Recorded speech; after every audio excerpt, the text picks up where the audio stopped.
सुबह के ठीक 11 बजे शहर के सबसे बड़े 5 सितारा होटल में एक बुजुर्ग साधारण कपड़े पहने धीरे धीरे होटल की ओर बढ़ रहे थे। उनका नाम था मोहन लाल। उनके हाथ में एक पुराना सा झोला था, लेकिन जैसे ही वह होटल के गेट पर पहुंचे, गार्ड के माथे पर तुरंत शिकन आ गई। गार्ड ने सामने आकर रास्ता रोकते हुए कहा, बाबा, आप यहां कहां आ गए? क्या काम है आपका यहां? मोहन लाल ने हल्की मुस्कान के साथ कहा, बेटा, मेरी यहां बुकिंग है, बस उसी के बारे में पूछना था। गार्ड ने हंसते हुए अपनी साथी से कहा, अरे देखो तो, बाबा कह रहे हैं इनकी यहां बुकिंग है। गार्ड ने फिर मोहन लाल से कहा, बाबा देखो, आपसे जरूर कोई गलती हुई है। शायद आपको किसी ने गलत पता दे दिया है, क्योंकि यह होटल बहुत ही लग्जरी है। बड़े बड़े बाबू लोग आते हैं यहां, कोई आम आदमी इसको अफोर्ड नहीं कर सकता।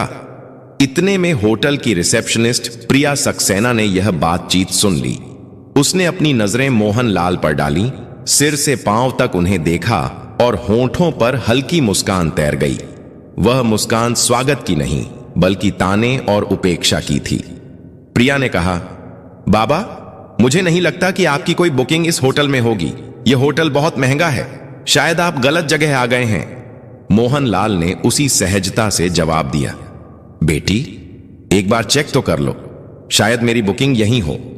प्रिया ने लापरवाही से कंधे उचकाए और कहा, ठीक है बाबा, इसमें समय लगेगा, आप वेटिंग एरिया में जाकर बैठ जाइए। मोहन लाल ने सिर हिलाया और धीरे धीरे वेटिंग एरिया की ओर बढ़े। लॉबी में मौजूद कई गेस्ट उन्हें अजीब नजरों से घूर रहे थे। किसी ने धीरे से कहा, लगता है मुफ्त का खाना खाने आया है। कोई और बोला, इसकी तो औकात भी नहीं है कि यहां का एक गिलास पानी भी खरीद सके। मोहन लाल ने यह सब सुन लिया, लेकिन वे चुप रहे। वह कोने में रखी एक कुर्सी पर बैठ गए, झोला जमीन पर रखा और दोनों हाथ छड़ी पर टिकाकर खामोश बैठे रहे। लॉबी का माहौल अजीब हो चुका था। लोग चाय और कॉफी की चुस्कियां लेते हुए उन्हीं की तरफ इशारा करके बातें बना रहे थे। किसी छोटे बच्चे ने अपनी मां से मासूमियत से पूछा, मम्मी, ये बाबा यहां क्यों बैठे हैं? ये तो होटल वाले जैसे नहीं दिखते। मां बच्चे से बोली, बेटा, सब किस्मत की मार है। जब किस्मत साथ ना दे तो हर किसी की सुननी पड़ती है। इसी बीच प्रिया फिर से वहां से गुजरी। उसने अपने साथी स्टाफ से कहा, पता नहीं मैनेजर साहब क्या कहेंगे, ऐसे लोगों को यहां बैठाना भी रिस्क है, होटल की इमेज खराब हो रही है। साथी ने हंसते हुए कहा, कोई बात नहीं, कुछ देर बाद यह खुद ही उठकर चला जाएगा। मोहन लाल यह सब सुन रहे थे, पर वह एक शब्द न कह सके। वह सिर्फ इंतजार कर रहे थे कि कोई उनकी बात सुने।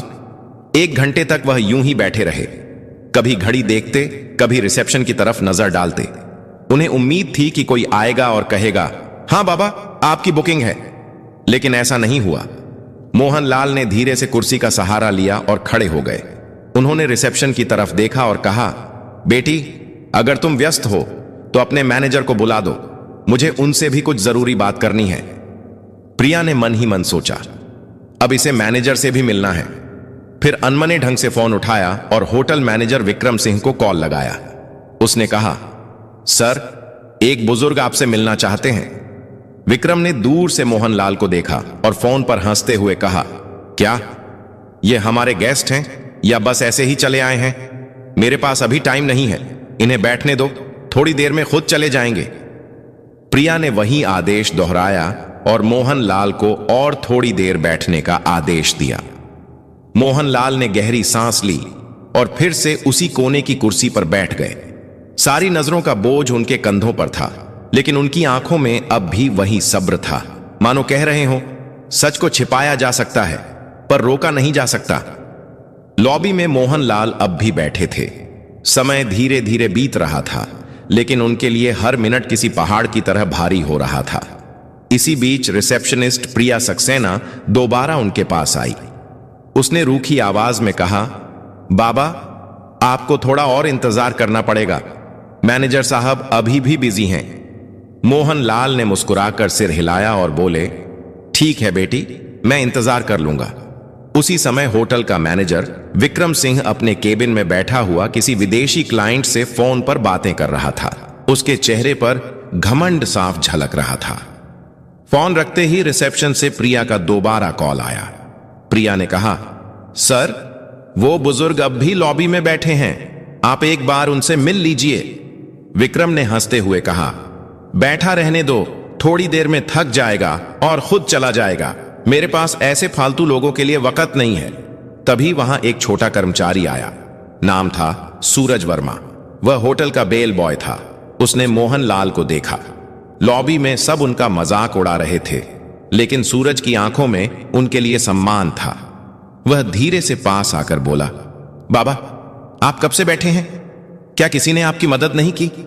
मोहन लाल ने मुस्कुराकर उसकी ओर देखा और कहा, बेटा, मैं मैनेजर से मिलना चाहता हूं, पर लगता है वह व्यस्त हैं। सूरज का चेहरा कस गया। वह बोला, बाबा, आप चिंता मत करो, मैं अभी उनसे बात करता हूं। मोहन लाल ने सिर हिलाया। तुम्हारा बहुत धन्यवाद, भगवान तुम्हें सुखी रखे। सूरज तेज कदमों से मैनेजर के केबिन की ओर गया।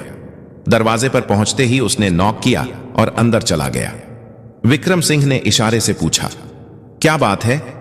सूरज ने आदर से कहा, सर, लॉबी में एक बुजुर्ग बैठे हैं, वह आपसे मिलना चाहते हैं।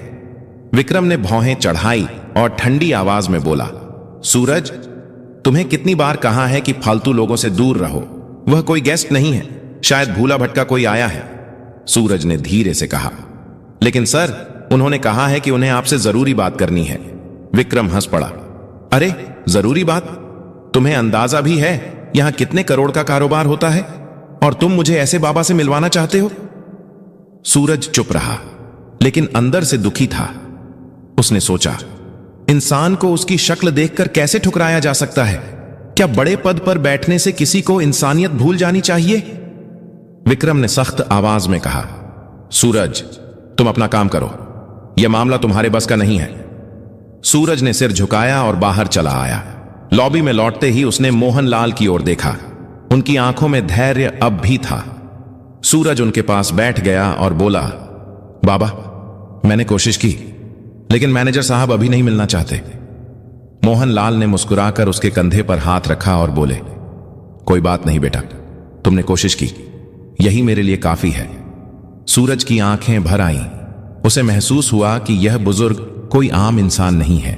उनकी सादगी में एक अजीब सी ताकत छिपी थी। लॉबी का माहौल अब और भी भारी हो चुका था। लोगों के ताने और ठहाके, मोहन लाल की खामोशी और सूरज की बेचैनी सब मिलकर एक अजीब तस्वीर बना रहे थे। करीब 1 घंटा बीत चुका था। मोहन लाल अब भी उसी कुर्सी पर बैठे थे। उन्होंने धीरे से आंखें बंद की और सोचा, धैर्य रखना ही असली ताकत है। लेकिन अब समय आ गया है कि सच्चाई सामने आए। होटल की घड़ी ने 12:30 बजाए। मोहन लाल अब और चुपचाप बैठ नहीं पाए। उन्होंने धीरे से अपनी छड़ी उठाई, झोला कंधे पर टांगा और रिसेप्शन की तरफ बढ़ गए। लॉबी में बैठे कई लोगों ने फिर से ताने कसे, देखो देखो बाबा, अब मैनेजर से लड़ने जा रहे हैं। रिसेप्शन पर खड़ी प्रिया सक्सेना ने उन्हें आते देखा। उसने झुंझुलाकर कहा, बाबा, आपको कहा था ना, इंतजार कीजिए, मैनेजर अब भी बिजी हैं। मोहन लाल ने उसकी ओर देखा और नरम आवाज में बोले, बेटी, बहुत इंतजार कर लिया, अब मैं खुद ही उनसे बात कर लूंगा। इतना कहकर मोहन लाल सीधा मैनेजर विक्रम सिंह के केबिन की ओर बढ़े। लॉबी में खामोशी छा गई। सबकी नजरें उसी तरफ टिक गईं। हर कोई देखना चाहता था कि आगे क्या होने वाला है। जैसे ही मोहन लाल ने केबिन का दरवाजा खोला, विक्रम अपनी घूमने वाली कुर्सी पर अकड़ के साथ बैठा था। उसने भौहें चढ़ाते हुए कहा, हां बाबा, बताइए, इतना शोर क्यों मचा रखा है? क्या काम है आपको? मोहन लाल ने धीरे से झोला खोला और उसके अंदर से एक लिफाफा निकाला। उसे आगे बढ़ाते हुए बोले, यह मेरी बुकिंग और होटल से जुड़ी कुछ डिटेल है, कृपया एक बार देख लीजिए। विक्रम ने हंसते हुए लिफाफा हाथ में लिया, लेकिन खोले बिना ही टेबल पर पटक दिया। उसकी हंसी में अहंकार साफ झलक रहा था। उसने कहा, बाबा, जब किसी इंसान की जेब में पैसे नहीं होते तो उसे बुकिंग जैसी बड़ी बड़ी बातें करना बिल्कुल बेकार है। मुझे आपके जैसे लोगों की शक्ल देखकर ही पता चल जाता है कि आपके पास कुछ नहीं है। यह होटल आपके बस का नहीं है। बेहतर होगा आप यहां से चले जाएं। मोहन लाल ने उसकी आंखों में देखा। उनकी आवाज अब गहरी और गंभीर हो चुकी थी। उन्होंने कहा, बेटा, बिना देखे कैसे तय कर लिया? एक बार इन कागजों को देख तो लो। सच्चाई अक्सर वैसी नहीं होती जैसी दिखती है।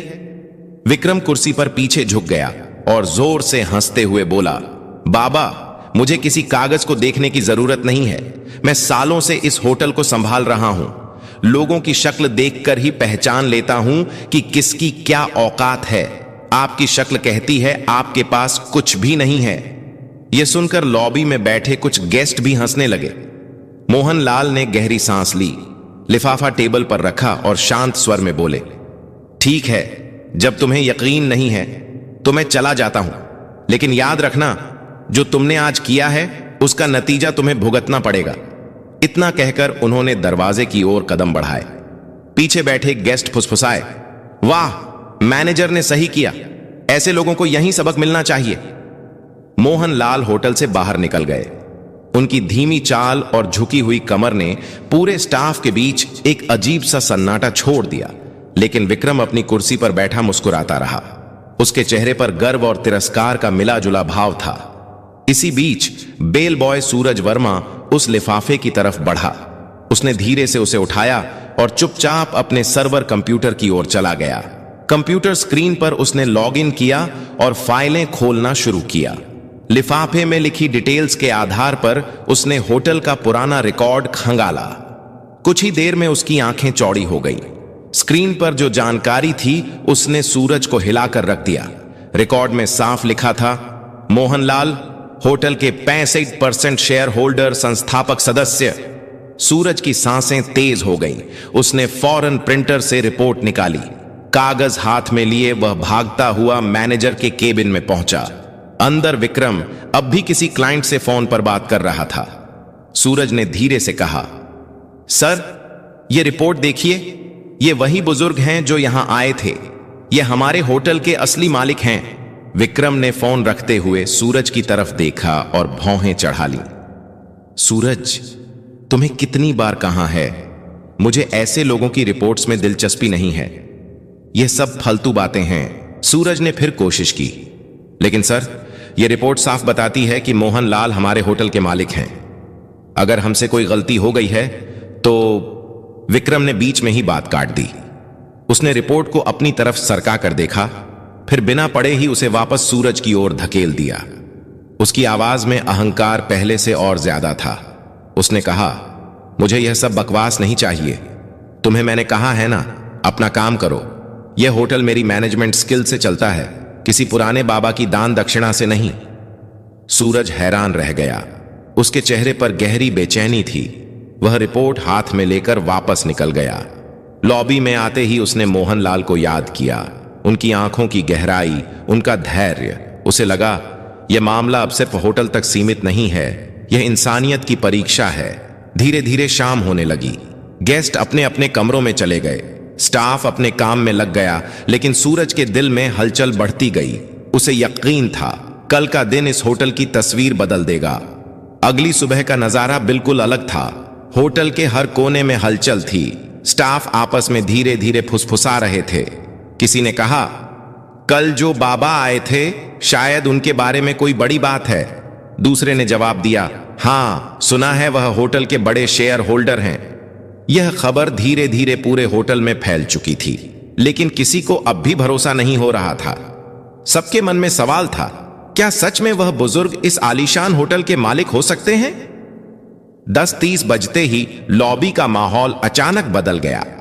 होटल के मुख्य द्वार से वही साधारण कपड़े पहने बुजुर्ग मोहनलाल अंदर आए, लेकिन इस बार वह अकेले नहीं थे। उनके साथ एक सूट बूट पहना अधिकारी था, जिसके हाथ में काले रंग का ब्रीफकेस था। सभी की नजरें एक ही पल में उसी दिशा में टिक गई। गार्ड, रिसेप्शनिस्ट, वेटर सब सन्नाटे में खड़े रह गए। कल जिन्हें सबने अनदेखा किया था, आज वही शख्स होटल में किसी सम्राट की तरह प्रवेश कर रहे थे। मोहनलाल ने सीधे हाथ से इशारा किया, मैनेजर को बुलाओ। आवाज में अब कोई नरमी नहीं थी, बल्कि एक आदेश की कठोरता थी। थोड़ी ही देर में विक्रम सिंह बाहर आया। उसके चेहरे पर हल्की घबराहट थी, लेकिन अहंकार अब भी बाकी था। वह आधा मुस्कुराकर बोला, जी बोलिए बाबा, आज फिर आ गए। मोहनलाल ने उसकी आंखों में देखा और ठंडी आवाज में कहा, विक्रम सिंह, मैंने कल ही कहा था तुम्हें अपने कर्मों का नतीजा भुगतना पड़ेगा। आज वह दिन आ गया है। विक्रम सकपका गया। उसने हंसी में बात टालने की कोशिश की।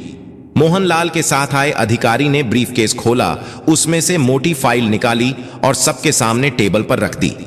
उसने जोर से कहा, ये डॉक्यूमेंट साफ बताते हैं इस होटल के 65% शेयर मोहनलाल के नाम पर हैं। असल मालिक वही हैं।